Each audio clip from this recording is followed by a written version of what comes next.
I want to help him. From I want to punch you in the face to I want to help you. Instantly applicable. It freed my mind that day. Or it showed me the promise. Enough to keep going for 20 years. There's power in recognizing how that works for you. Whatever you wrote down on your piece of paper, it's not coming at you. You're projecting it through this powerful thing called you, which we're going to find out doesn't exist in the way you think it exists. Remember this stuff, right? I figured I better stop rambling. I'll cover it quickly. Yeah? With just like the computer, the pen does not have an existence from its own side. It's not radiating penness, right? And we got there. The elephant now signifies a self-existent pen, right? A pen that could exist separate from you calling it a pen, impossible. Like a purple elephant. A pen that could project chewing stick from its own side without a dog naming it that way. Forced, right? Like instantly forced. Without that, that thing never exists and could never have existed. You get that? That's what the purple elephant is. So then Master Shantideva goes, okay, so you got that generally. Now what about the parts?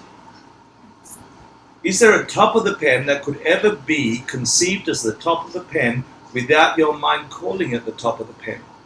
Or could there be a thing that could be the top of the chewing stick that could ever be experienced as the top of the chewing stick without a dog forced to experience it as the top of the chewing stick? Is that a possible thing? No. No. Hence the elephant. Anytime you see the elephant, it's not existing out there by itself. Yeah? So then Master Shantideva, so you got that, right? This is the proof of one or many. So the thing doesn't exist because you've got parts. Yeah? And the parts can't exist because they have parts and they've identified them. Yeah? And they can go infinitum. Forever. There's no end to the smallest thing. It's got the left of the smallest thing and the right of the smallest thing. And it's got the left of the top of the left of the smallest thing and the bottom of the left of the smallest thing. And then you've got the left of the top of the smallest thing. Science will never find it. Because it's missing one part. It's incomplete.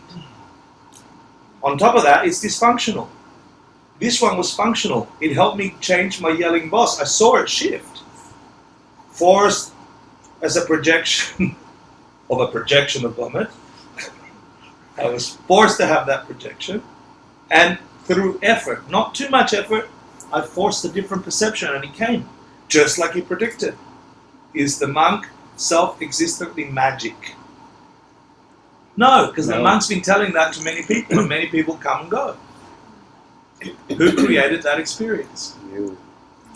Did I do it in the moment? No. No, right?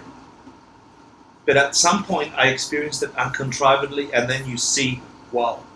It's like the elephant, not this one, the other elephant that got chained. Sorry, too many metaphors with elephants. The elephant that got... yeah, I should find one. The rabbit, no. I already used the elephant with the chain, with the string. It's like it realizes the string ain't there. And it just walks. Because it's an elephant. It's like the fleas realizing there ain't no lid no more. And they leap into another world. It's like that.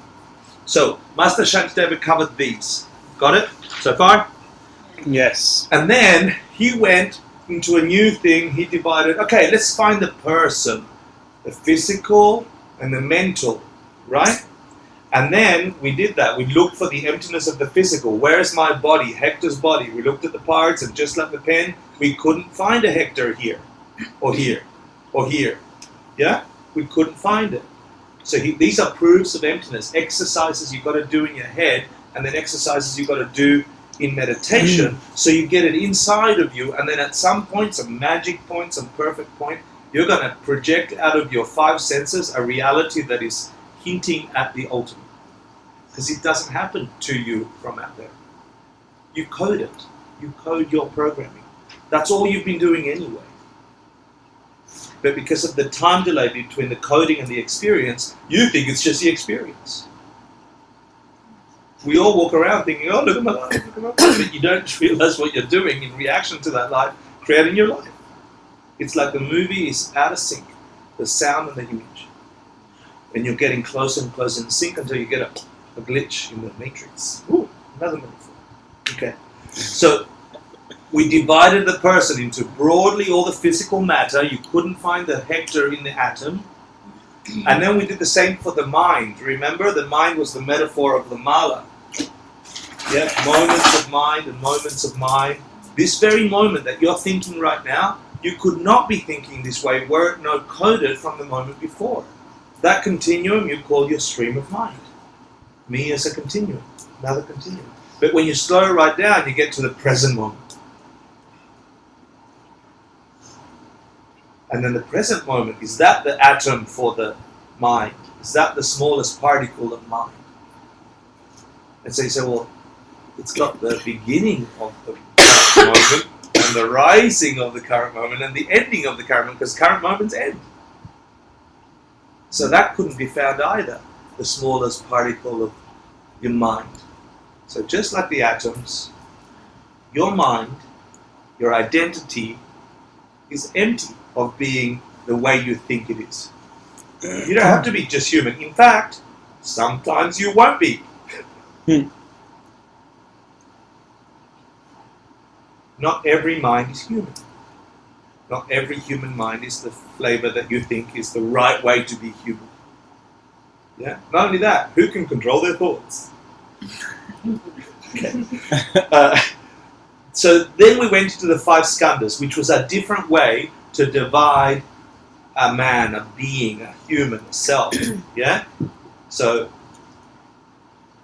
just so we didn't like the division into 2, on my mind and my body, we have the 5 skandhas, which is a way of dividing us into 5, or into 1,000, 5 heaps, 5 collection of other things. Yeah? And then Master Shantideva said, why the hell did the Buddha separate these 2 mental functions? Because you could say mind and body, but he didn't. He said, this is body, and these are mind, generally, and these 2 are specific mind. And Master Shantideva quotes, alludes to the Abhidhamma Kosha, saying that these 2, feeling and discrimination, our capacity to feel, which doesn't get turned off, and are the part of our mind that discriminates between things, sees boundaries and this and that and the other, mine and yours, computer expensive, not PPAD.